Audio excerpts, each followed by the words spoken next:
ನಮಸ್ಕಾರ, ಗ್ರೀಷ್ಮದು ವ್ಲಾಗ್ಸ್ಗೆ ಸ್ವಾಗತ. ದಿನ ಮಧ್ಯಾಹ್ನ ಅದೇ ಹುಳಿ ಸಾರು ಮಾಡಿ ಬೇಜಾರಾಗಿದ್ರೆ ಬೆಂಡೆಕಾಯಿ ಹಸಿ ಈ ಒಂದು ರೆಸಿಪಿನ ನೀವು ಖಂಡಿತ ಟ್ರೈ ಮಾಡಬೇಕು. ಮೊದಲಿಗೆ ಒಂದು 4 ರಿಂದ 5 ಸ್ಪೂನ್ ಉದ್ದಿನ ಬೇಳೆ ಜೊತೆಗೆ 2 ಸೀಳಿರೋ ಮೆಣಸಿನಕಾಯಿನ ಚೆನ್ನಾಗಿ ಹುರ್ಕೋಬೇಕು. ಉದ್ದಿನ ಬೇಳೆ ಗೋಲ್ಡನ್ ಕಲರ್ ಬರೋ ತನಕ ಹುರ್ಕೊಂಡಾದ್ಮೇಲೆ ಗ್ಯಾಸ್ನ ಆಫ್ ಮಾಡಿಬಿಟ್ಟು ಆರಕ್ಕೆ ಬಿಡಿ. ಇದಾದ ನಂತರ ಇನ್ನೊಂದು ಬಾಣಲೆಯಲ್ಲಿ ಸ್ವಲ್ಪ ಎಣ್ಣೆ ಕಾಯಕ್ಕಿಟ್ಟು 1/4 kg ಅಷ್ಟು ಬೆಂಡೆಕಾಯಿನ ಸಣ್ಣದಾಗಿ ಹೆಚ್ಚಿಬಿಟ್ಟು ಹಾಕಬೇಕು. ಇದನ್ನ ಚೆನ್ನಾಗಿ ಫ್ರೈ ಮಾಡಿ. ಬೆಂಡೆಕಾಯಿ ನಮ್ಮ ದೇಹಕ್ಕೆ ತುಂಬಾ ಒಳ್ಳೇದು. ನಮ್ಮ ಸ್ಕಿನ್ನಿಗೆ ಇರ್ಬೋದು, ಕೂದಲಿಗೆ ಇರ್ಬೋದು, ಬುದ್ಧಿ ಕೂಡ ಚುರುಕಾಗತ್ತೆ ಅಂತ ಹೇಳ್ತಾರೆ.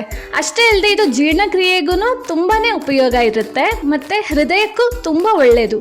ಬೆಂಡೆಕಾಯಿನ ಚೆನ್ನಾಗಿ ಫ್ರೈ ಮಾಡಿದ ನಂತರ ಇದಕ್ಕೆ ಸ್ವಲ್ಪ ಅರಿಶಿನ, ರುಚಿಗೆ ತಕ್ಕಷ್ಟು ಉಪ್ಪು ಮತ್ತೆ ಸ್ವಲ್ಪ ಹುಣಸೆ ನೀರನ್ನ ಹಾಕಿ ಫುಲ್ ಲೋಳೆ ಎಲ್ಲ ಹೋಗೋ ತನಕ ಚೆನ್ನಾಗಿ ಫ್ರೈ ಮಾಡ್ಕೋಬೇಕು.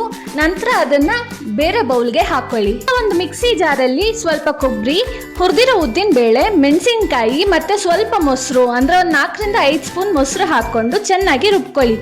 ನಂತರ ಈ ಮಿಶ್ರಣವನ್ನ ಈಗಾಗಲೇ ಹುರಿದಿಟ್ಕೊಂಡಿರೋ ಬೆಂಡೆಕಾಯಿಗೆ ಹಾಕ್ಬಿಟ್ಟು ಸ್ವಲ್ಪ ಮೊಸರು ಹಾಕಿ ಚೆನ್ನಾಗಿ ಮಿಕ್ಸ್ ಮಾಡ್ಕೊಳ್ಳಿ.